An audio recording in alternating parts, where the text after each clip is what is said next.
formally welcome you and thank you to my YouTube channel as well. That is Sami Saleh Khan. And thank you very much for giving me time.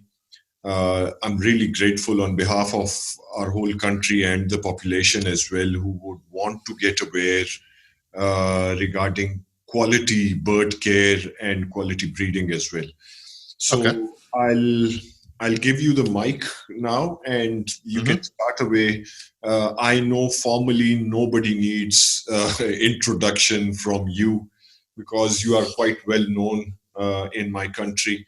You have visited our country as well. So how was the experience when you visited Pakistan? It was nice, yeah. I've seen some nice birds there. It was a good trip. I enjoyed it a lot. Yeah, great. And there's some good birds. Any prospect you think you are going to visit us again? You never know, maybe. But at the moment, I've got no plans to go anywhere, not with COVID and everything. So I've had to cancel a lot of judging visits. So we'll see what the future holds. Yeah. So Sam, my first question would be, can you guide all of us about the quality birds? Because over here, I've seen people going with breeding, but the quality is not that good. So what do you think? What sort of markings should they follow? So I would like your guidance in this regard. There needs to be a set standard for birds for the show. And you breed the birds towards that standard. One thing I did notice in Pakistan was there was a lot of quality birds left at people's houses instead of taking them to the show. Maybe things have changed since then, but a lot of people were very highly focused on if the bird had a European band on it, it was automatically the best quality bird. And it's not true. I visited a lot of breeders where they had birds left at home which could have easily won a prize at the show. And the reason they didn't take them was because it was a bird they bred themselves, and they thought, oh, it's not valuable because it doesn't have, a European breeder's ring on it. And that's absolutely not true at all. There's some real high quality birds there, and people need to judge a bird for what it is, not for the piece of metal that's wrapped around its leg. But no, there has to be a set standard for the birds to breed towards, and there's a set standard for every species. And the most important thing for me would be if you want to do multiple combinations of mutations, you want to master the high quality birds in the basic mutations and work your way forwards with those. So if you've got 3 mutations, you want to have each mutation as a high quality individually before you start putting them together. Because if you just put 2 bad birds together, you're going to get bad offspring and nothing's ever going to develop. So what sort of standards you think people should follow? The standards that are issued by BVA or any? The BVA standards are almost they're a similar standard to a lot of clubs around the world. At the moment, the standards of BVA use are in Dutch. It does need to be translated. However, it's around 700 pages. It's not something I've got the time to do, so I haven't been doing it at the moment. But the standards are there. I mean, depending on what species you breed. So I think you should write a book for all of us so that we can translate it then from. Well, there's also the book from Dirk. His new book, The Lovebird Compendium, has the standard in English of every single mutation combination you can imagine. It's an expensive book, but it's worth every penny. What sort of housing do you think people should consider? What I mean by housing is what sizes of cages they should have ideally for a bird. Bigger the better, as always with birds. To get a nice body on a bird, you need to build good muscle mass, and birds are not going to develop good muscle mass when they're sitting in tiny little breeding cages without the ability to fly. So the ability for the bird to fly and use its wings on a regular basis is what would develop the muscle and help you produce birds with size do you think, Sam, would be good enough for all of us to follow? Like, for example, I was thinking for a flight to be made that would be 4 feet wide and 6 feet long. Do you think that would be fine? Or Yeah, that's fine. I mean, the cages I use, I have some cages which are say about 70 centimeters. So I think if you look at it, if you're doing it in centimeters, 70 to 80 centimeters long by 40 or 50 centimeters as a breeding cage is yeah, fine. Most of my breeding cages are 1 meter, 1 meter by 50 by 40. okay. Then flight cages, yeah, the bigger you get, the better. Something is beeping away here. One moment. Yeah, no worries. No, and flight cages, the bigger the better. And again, it's so the birds can fly. You don't want to put too many birds in one flight together. There'll be fighting and competition over the food. Yeah, The more space I have, and I use long flight cages of about 2 meters, yeah, about 1.8 meters by I think 60 by 60. okay. But I have the perches at one end and then the perches at the other end, nothing in between. So then the birds have to fly Fine. backwards and forwards as exercise, and it builds up their body a lot better. Their format is improved. And to build this muscle mass, what do you think? What sort of food should we give them? Just a standard diet is fine. The birds will develop fine from it. You have to look at your diet. It's got to be based on your climate as well. In warmer climates, the metabolism of a bird will be quite different. So you want to avoid, and this is what I noticed when I go to warmer countries. I notice people feed a lot of sunflower seeds, Yeah, and sunflower seeds are like 43% fat. yeah, They're very, very fatty seeds. And there's a big difference between a bird, and I see this when I judge birds at a show. I know a difference between a bird with a good body and a bird that's too fat. And a yeah, bird that's too fat will never score well as a show bird. It shouldn't score well as a show bird, anyway, put it like that. A good judge would never judge a fat bird as being a good bird. But yeah, and when I go to warmer countries, I see people feed a lot of sunflower, probably because it's so readily available. It's so easy to get a hold of. yeah. But I think if I lived in a warmer climate like that, my bird wouldn't get a single sunflower seed. I would feed probably a lot more canary seed, a lot of grass and weed seeds, and things like that. And what you feed, again, depends on how much exercise your birds get. Like over here, for example, if people keep the birds outside in the winter, the birds will need a much higher fat content to get them through the winter. Birds kept in small cages that don't exercise much are going to need lower raw protein and raw fat in their diet. So it's what to feed the bird. There is no answer for that. It's a simple case of it depends how old they are, what they're doing, where you live, your temperature, your climate, everything.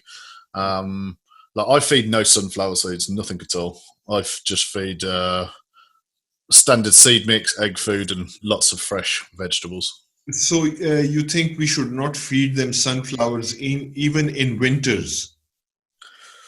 It depends. Depends how cold does it get in your winter. It's 2 degrees to 18 degrees over here these days, normally in winter. 2 degrees. Yeah, I mean, 18 degrees, not a problem. I wouldn't give them any sunflowers. My temperature goes down to about 14 degrees lowest, and I don't give my birds anything.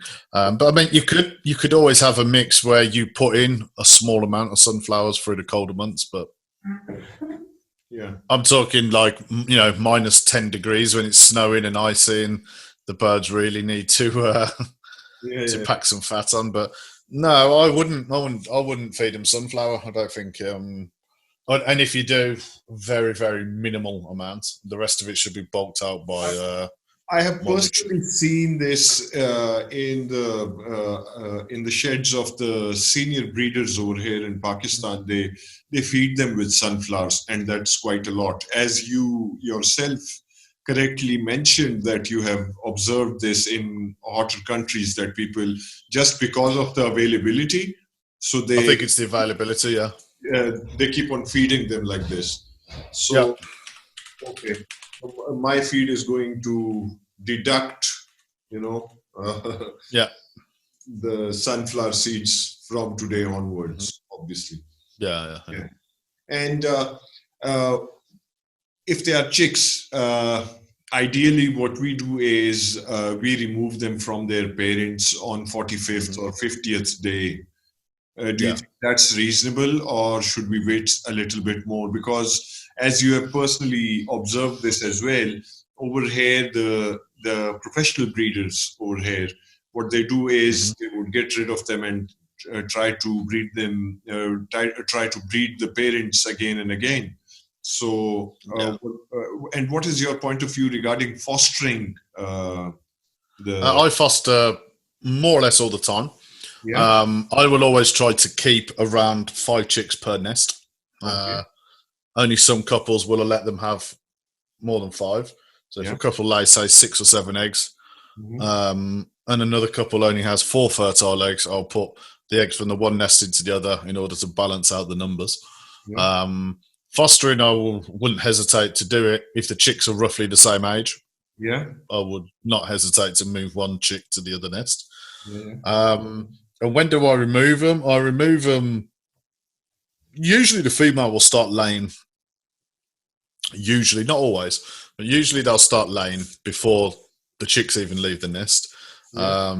In which case, what I usually do then is replace the eggs either with plastic eggs or just simply wait till she's finished laying, then remove the nest, remove the eggs.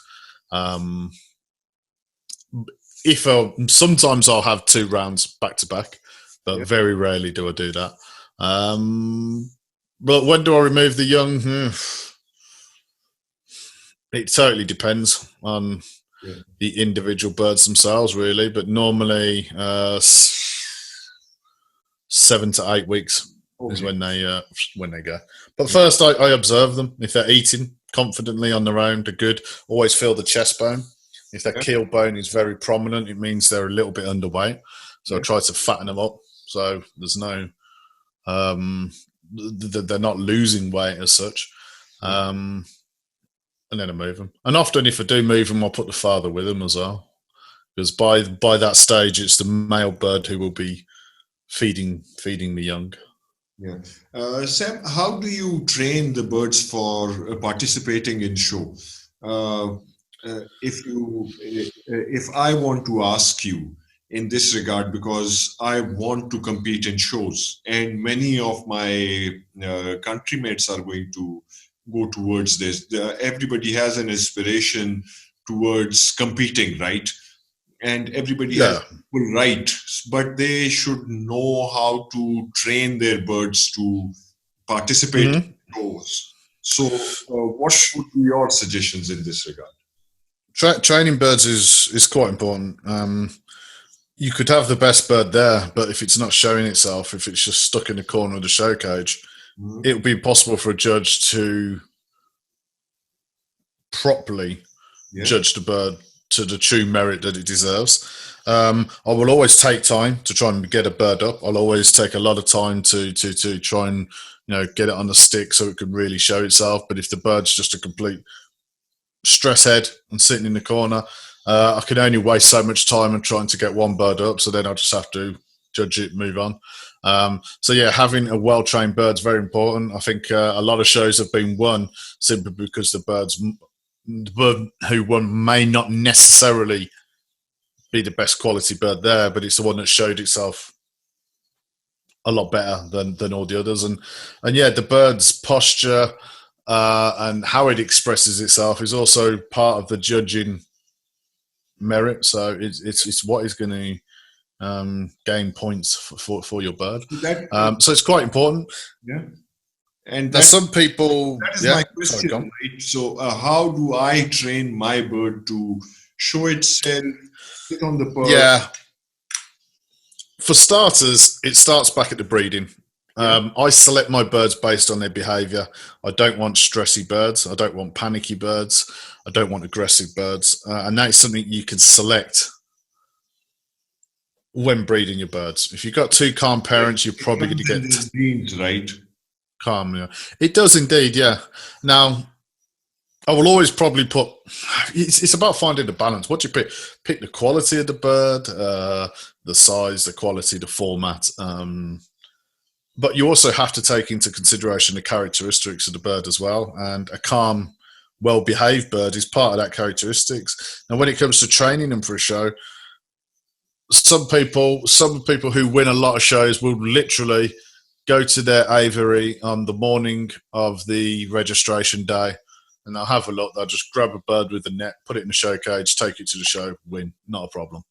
Other people will take the bird, put it into a show cage. A lot of people may use a plastic sheet on the front of the cage to stop the bird gripping to the front of the cage so it sits on the stick.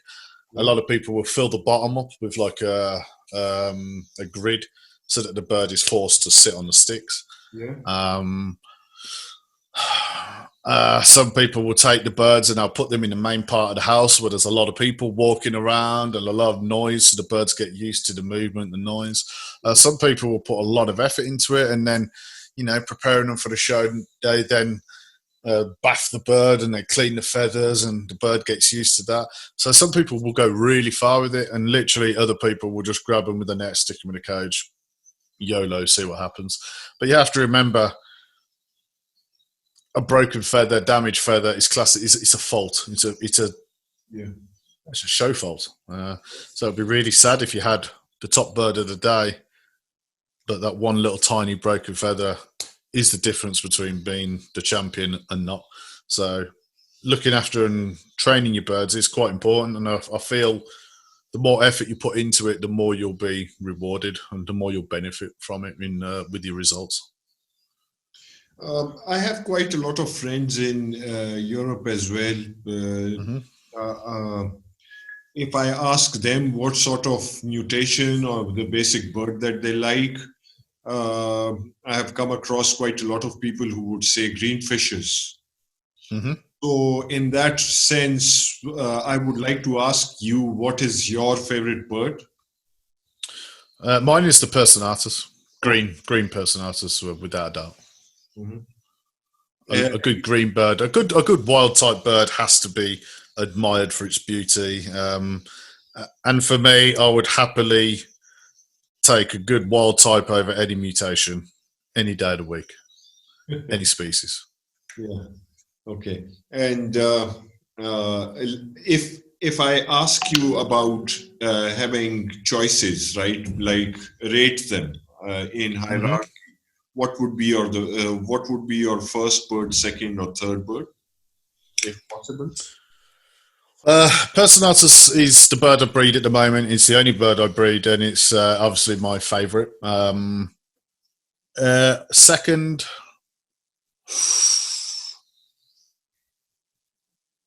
if I could take another species of bird now, I think it would be Taranta. Okay. And third would be Nigrigenis, wild type. Okay. I like them. Over here, people use fostering pairs as well. So I'd like to ask you, what sort of fostering pair is best for fostering? Any ideas about that? Yeah, best fostering pair is going to be a pair that raises the young well. Doesn't pluck them and feeds them up. No, basically good breeding birds. Talking about the types of the bird, whether rosy colis could be better, or beach face, or. I think out of rosicolis, fishery, Personatus, I think they can all foster young equally well. But you, from what I have gathered from this conversation, I think you are yet another European breeder who would say my preferences are not other mutations but the basic birds, right? Yeah, because the basic birds are what make the better mutation birds, if you know what I mean. In order to breed good mutations, you need good basic birds. Yeah. And I started off and I had 100 birds and I had all these mutation combinations and everything. And I realized that the way to breed the best quality combination birds is by first breeding the best quality basic birds. And when you do that, you'll very quickly fall in love with them, and it will almost become an obsession to improve the quality of the basic mutations. It's like at the moment I breed green, I breed blue, no dark factors, no violet. In fact, now I have a couple of violet, but normally it's just normal blue, no other mutations. I breed blue 2, so blue 1, blue 2, or turquoise as people know it, with no other mutations involved. And pastel. I breed pastel in blue, pastel in green, and no other combinations. You don't need to combine mutations to make them look beautiful. If for me, I need to look at a bird and I need to be able to see every mutation that is inside that bird. Yeah. And if you can't tell the mutations because there's so many combined, then no good. Yeah. It's like you see a lot of people combine edged with dominant pied, or they combine pied or edged with Lutino, for example. It's pointless. Yeah. So I simply avoid doing that. And there is a beauty in the basic birds. If you can breed the best quality in the basic mutations, you can then start to combine them. What is your observation? As you said earlier as well, that usually, even in my country, whenever they see a bird with a European band, so they would have it at a better stage, you know. They would rate it at a better point. And I think, as you said, genes matter. So where do I get better birds from? You breed them yourself. I would like to ask you this. This is a thing. When you import birds, they need to adjust to the new climate, to the new environment. Yeah. You need to start breeding your own lines of birds, which are acclimatized to living in your climate, in the conditions over there. And they will get stronger and stronger for that climate with each generation. That ain't going to happen. Is if all you do is you import birds. It's such a big farce that the birds that you import are always going to be the best quality birds. Because I know there's some very good breeders in Pakistan who've bred some really, really, really good birds. Yeah. But it's so sad that the value of these birds is simply not there because it's an own bred bird, and that should not be the case. Your own bred bird should be a lot more valuable than imported birds, and you need to breed quality yourself if you want quality birds. But for that, start with the best you can get and breed them. You got to learn the arts of selection to breed them yourself. Sam, what my point is that I would like to have a quality bird somewhere available over here. Then I would be able to get hold of it, because from what I've seen, I just can't breed birds and then bring quality in it. There should be some genetic thing in it. There needs to be a base there. The better quality you start with, the easier, the sooner you'll get to your goal of breeding the quality you want. But find the best birds you can and go from there. That is what my point is. I was in discussion with somebody yet again from Europe, and he was saying that you require quality birds. I said, where do I get this quality bird?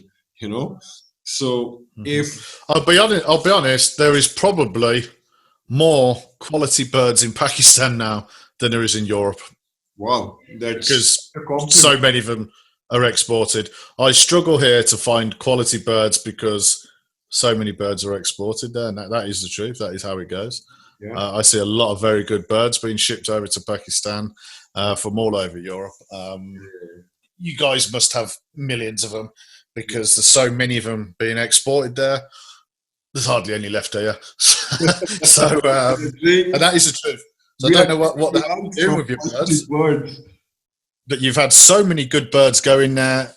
I mean, there must be enough for everybody by now. That is all I'm saying. Actually, it's been a year that imports are closed down. So that is why I think at the moment, there is a... Oh, for the last 12 months, yeah, but Christ, Everybody, 2016 everybody onwards. waiting for the borders to open up, and I don't see any borders opening up just because of this COVID. Mm-hmm. Yeah, so What I'm not getting is, years ago there was many excellent birds have been exported to Pakistan. yeah. By now, lines should be developed over there to the point where you don't even need to import birds anymore because you're already producing your own quality from these earlier exported birds, which can go. But that obviously shows then that there's something wrong with the distribution of birds within the hobby. Yeah. And the difference between, for me, the problem there is where you get the difference between hobbyists and people who are breeding for money, basically. Competition. There's a lot of people that don't want to sell their best birds because it might be a competition in a show. Yeah. Maybe if all your exhibitions only accepted own-bred birds, stop accepting import birds into shows, then maybe the competition over who owns the best import birds would be gone. And people are more likely to distribute them and people can get access to better birds. Slowly and gradually, let's hope there would be a trickle-down effect and all of us are going to get the quality birds over here. Yeah, well, I hope so. I mean, I visited Pakistan in 2017 and then almost all the birds on the show were import birds with rings, European rings. I think there was the one guy with his own bred birds, and I think he won the prizes with Rosa Collis. Really nice birds, so he should be very proud of them. But to be honest, I don't see the mentality in showing a bird which somebody else bred. I can't understand that. It's something I'll never do. I'll never ever do that. And I feel that 2017, so that's like 3-4 years ago now, should be at the point where if the exhibitions in Pakistan did not accept exported birds, if they only accepted own-bred birds, it would change a lot of things, how the hobby works, and it will encourage a lot more people to put the value. Point. It's such a valid point. I think the show organizers should consider this as a point that you should not accept imported birds, but everybody has to show their own homebred line. You know, I hope. Let's just be truthfully honest here. Let's get down to the nitty gritty of it. Yeah. If you're going to accept imported birds, the person who's going to win is the person with the most money every time. Agreed. Where's the skill in it? There is no skill in it. Own-bred birds only at the show will encourage breeders to start thinking about selection, to start thinking about the individual quality. It will start breeders looking at a bird and seeing quality and beauty rather than just a price tag because of a piece of metal around its leg. Do that. If the exhibitions did that, if all the exhibitions did that, then really you'll see a very quick flip where the import birds lose a lot of their interest and value, and most of the interest and value will go on the quality own-bred birds, because these are birds born and bred in Pakistan, which are acclimatized to your climate and your temperatures over there. They're going to do better. They're going to thrive. They're going to breed better. And that's where it goes. And it will make breeders start thinking about selection. And that is the only way you're going to get that natural curve of better quality homebred birds. And it won't change until other people change it. So I hope that the people who are the organizers are listening to this conversation and they would like to change a few rules over here. And I think it would bring in competition, as you rightly mentioned, that the whole country's breeders are then going to start developing their own lines and then show them. And then they would have more pride in it as well, because they have brought in. Exactly. And there's a lot more sense of achievement in a bird which you see hatch out that egg, and you watch it grow up, and then one day it wins a prize. It means a lot more. If I pay a few thousands of euros or pounds for a bird, and then I bring it over here, then obviously I'm trying to negate the people who are trying hard over here, trying to bring their own line to the show. Yeah. So obviously they are trying to negate them. And I totally agree with your point. It's such a valid point, really. But honestly, I seen it when I visited breeders. I looked in the aviaries and I was like, man, I was like, why did you not put that bird on the show? Oh, that bird has my ring on. It's one of Brett. I'm like, yeah. I said, if you'd have put that on the show, it would have took first prize, no problem. Yeah. Oh, really? Yeah. Oh. But they left it at home just because they would rather have took the birds with the European bands on, and that's absolutely crazy. There's so many good birds there, and people need to start appreciating the birds for what they are, not for how much they paid for them, basically. But that's where the hobby is producing your own quality birds, watching them grow, watching them develop. But I think it has to begin from the top with the exhibitions. Yeah, they have to.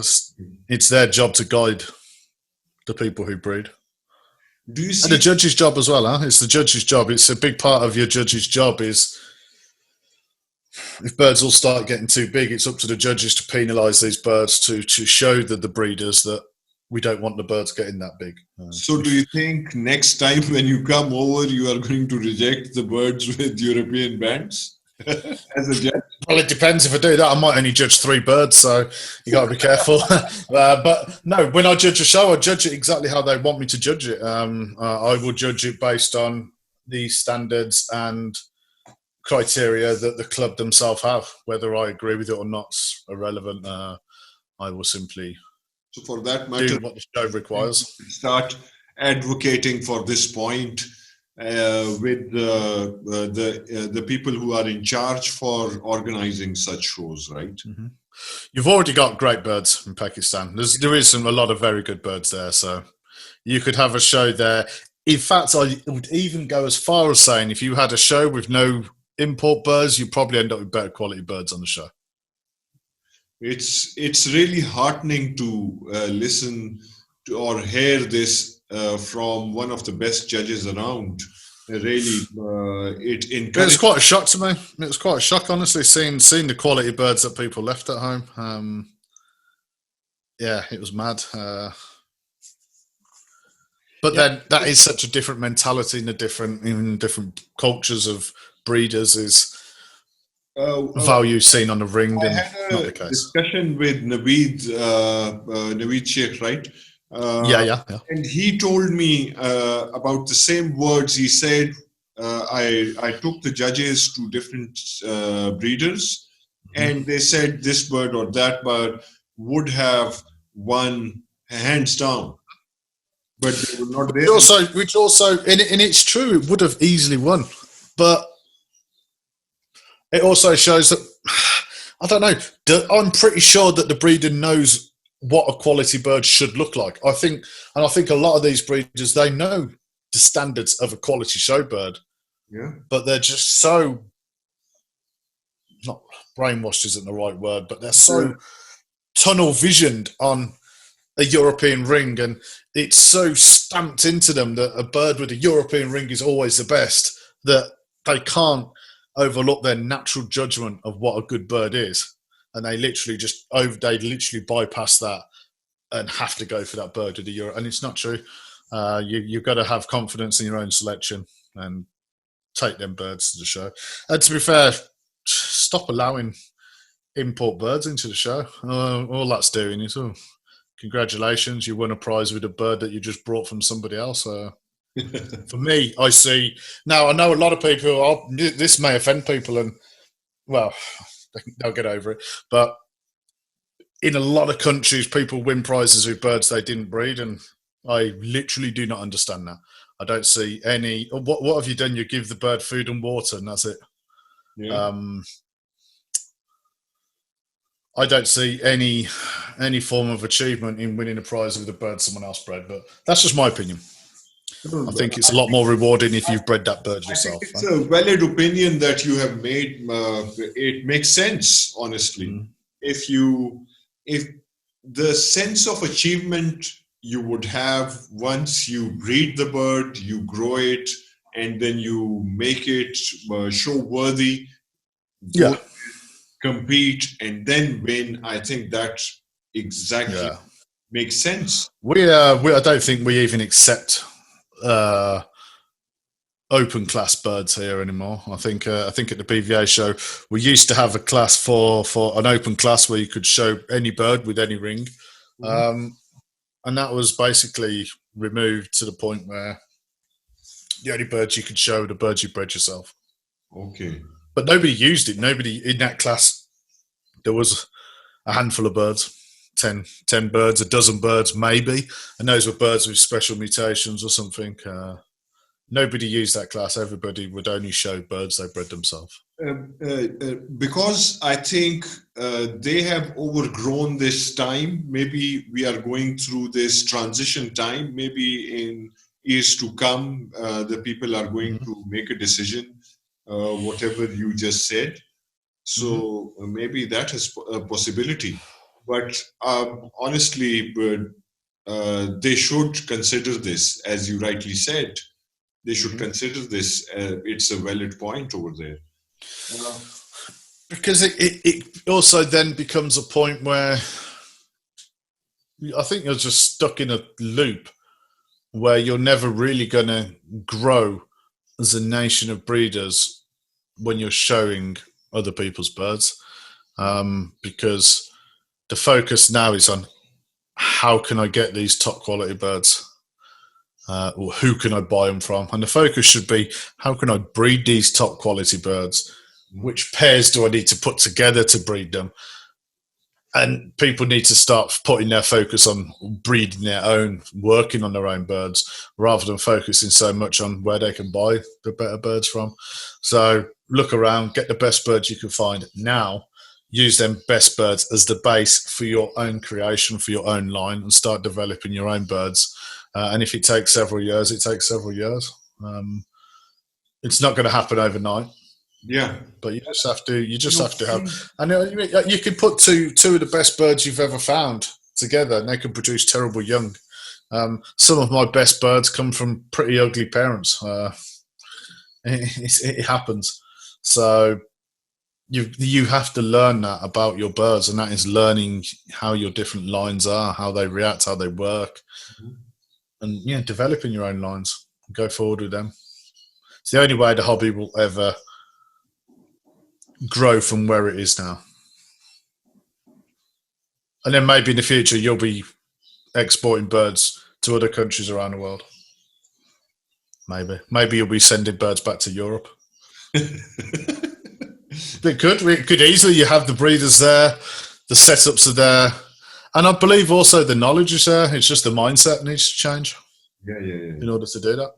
Very true. But I've seen a lot of birds in Pakistan which I would happily put into my bird shed. So wow. Bird room. Sam, for the interest of all my audience and for myself as well, we would like to see your shed if possible and see the birds if possible. Yeah, we can do, but we'll have to end this and I will video call you in a different way. Yeah, why not? Why not? Because I'm not on my phone. My phone's here and I'm not using it. So yeah. I'm not carrying that upstairs. I'll wait for you, and you can connect using the same link. Okay. I'm really grateful that you are going through such a hassle and showing us the birds. Very much for that. It's not a problem. These are the breeding cages that I have. I've just put some pairs together to start breeding soon. Some trial pairs. Got a pair of dilute up the top there. This is a green split blue and a blue. They're actually still together from last season, so they need to go into the aviary soon. Yeah. This is a new mutation that we're working on. Yeah. This is a test breeding pair for a new mutation. Same for this one. This is also a new mutation which we're trying to work on a little bit. Bottom cages, there's nobody in them. what sort of a new mutation is this, Sam? If you it's similar in many ways to Ewing, yeah, but without the prominent Ewing on the back. The wings are slightly darker. The body is a bit more of a mustard. Body's a bit more of a mustard green color. yeah, I can see. The rump is more gold, more of a golden yellow wash to the rump. It's not that yellow. It's more of a gold color. Yeah. No, it's very subtle compared to. It's a subtle mutation compared to the wild type, but I believe this is only single factor birds, so we will see what double factor brings. Mm-hmm. But these are 2 pairs, single factor pair there, single factor pair at the bottom, so hopefully we can breed some double factor. Okay. This is a green split blue and a blue. This is actually a female from Vincent. And then a pair of green at the bottom, and still got a few more pairs to put together. Yeah. Then got another pair of green at the top here. 3 green young, which are from my last nest, but the one has plucked all his tail feathers out. So, then these are my flight cages. Okay. You can see, same again. I have the perches at one end, perches at the other, so the birds will fly between. Yeah. I got a few adult greens there, which I'll pair up in the next few days. These are my pastel birds in the middle, pastel and split pastels. And at the bottom are the last young from the last breeding round of 2020. So these are the young which I kept to move forward with. There's some greens, blues, pastels, and blue 2, blue 1, blue 2, turquoise birds in there. And then in here are birds from also 2019, 2020 season. These are mainly blue series or green split blue birds. They're beautiful, honestly. They're beautiful birds. They're all molting at the moment. That's why there's feathers everywhere. Yeah. And then this is the seed mix I feed. Yeah. Okay. Wow. Yeah. And yes, as you rightly said, no sunflower seeds in it. No sunflower at all. Yeah. Completely free of sunflower seeds. And at the moment, I'm only preparing the birds to. Well, I'll show you now. Actually, it's easier. I'm only preparing the birds to breed in a few weeks' time. Do you do any sort of temperature control for them, Sam? Temperature control. Like if the temperature drops quite a lot, because I know the weather over there. No, my birds are actually in my house. They're in my in the attic of my house. Okay. Yeah. There's my back. In the attic. Yeah. So we're in the roof of the house here. So the temperature doesn't go below 14, 15 degrees with the heating turned off. Put the heating on, it quickly gets warmer. But I don't actually use any heating up there. It's just naturally warm enough for me. So ideally, what you are saying that we should not be using heaters or anything to control the temperature, or for that matter, in summers, we should prevent using air conditioners or of that sort. But would be air conditioners are okay if it's really warm. It's not a problem. Yeah. Difficult when breeding. So birds allowed. Usually, I have this is that basically what I feed the birds on a daily basis now. Just seeds with a little bit of egg food. That's it. And then so you put vegetables. in egg food. You put in egg food on the seed mix, right? Yeah. Just put it separate. Yeah. Just put it on top of it. Yeah. I'll eat it. And obviously, I feed fresh fruit and vegetables. Most days, you see broccoli on the bottom there somewhere from yesterday. Yeah. They love broccoli. I feed a lot of broccoli, a lot of chili peppers and carrots and things like that. But yeah, that's basically what I do. I chuck all the food in together, and And they get everything together. do you use any vitamins for them, Sam? Any what? Sorry. Any vitamins? No, nothing at all. No. No, if you feed a good diet, you shouldn't need vitamin supplements. I do give a bit of calcium powder, and I'll give that for a couple of weeks before the breeding season, and that's it. I use eggshells for them. I crush them and use that. Do you think that is perfect? or we should not be doing that? Just Yeah. No, a boiled egg will be fine. Boil the egg, mash it up with the eggshell. Okay. It's very good for them. But you can see it's a small breeding room, huh? I don't have a lot of space. I don't breed a lot of birds. I breed what I'm comfortable with. You need to come to Pakistan. We'll give you a lot of space for this. Yeah, but even if I had space, I'd probably have the same number. I don't want to spend a whole day cleaning my birds, so this is a comfortable enough amount for me to manage. And that's pretty much what I do.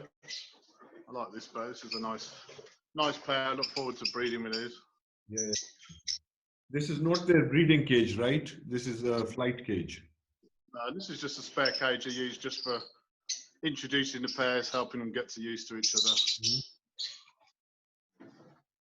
Yeah. But that's pretty much that. These are the breeding cages. The nest box will go in here when we're ready. But I'm just putting these pairs together. Some of them have got to come out and go back into the flight cages. From what I see in your cages, you install the nest box inside and you check them from outside, right? Yeah. They slide out on a tray. They're on a tray, so you just slide them out. What sort of nest box do you use? You use the vertical ones or the horizontal ones? No, I use horizontal. Horizontal boxes is the Van Coolen boxes I use. They're 40 centimeters long by 20 by 20. Okay. I think 18 by 18 centimeters. With two compartments. One compartment at the entrance, second compartment for the nesting. Okay. If there is a possibility we can see a nest box, that would be wonderful. No, they're all at the end of my yard, being washed, ready for the breeding season. They're soaking in bleach at the moment, so they're not here. No, they're usually in the corner there, but they're all outside now. You can send me a small clip of the nest box, and then we can see that, and I'll patch that. Yeah, well, so I'll send you pictures, links of pictures of them. Great. It's just basically a rectangle box, very simple. Okay. Thank you very much, Sam. You have been so kind, seriously, showing us your birds, your aviary. It's such an honor to see them. It was wonderful talking to you. Really. Yeah, you too. I would keep you nagging for a lot of guidance as well, and I'm sure that's no problem. To take a lot of advantage. Let me get out of here so I can hear what you're saying. The birds are noisy. I'm saying that. No problem at all. And I'll probably start doing some live streams again soon, where I answer people's questions on birds and whatnot. Wonderful. You can share that link with us, and then we can propagate. I'll let you know. In the population as well. Really honored to talk to you. It was such a beautiful and wonderful session. I learned a lot, and hopefully my countrymates, the population, by and large, would learn this, and we would make it a better hobby for all of us as well. Yeah, I hope so too. Any last message that you can give us? No, that's it. Just people be proud of the birds that you breed and have confidence in your own knowledge on selection and what a quality bird is. Thank you so much, Sam. Really Thank you. Take care. Bye-bye. Yes.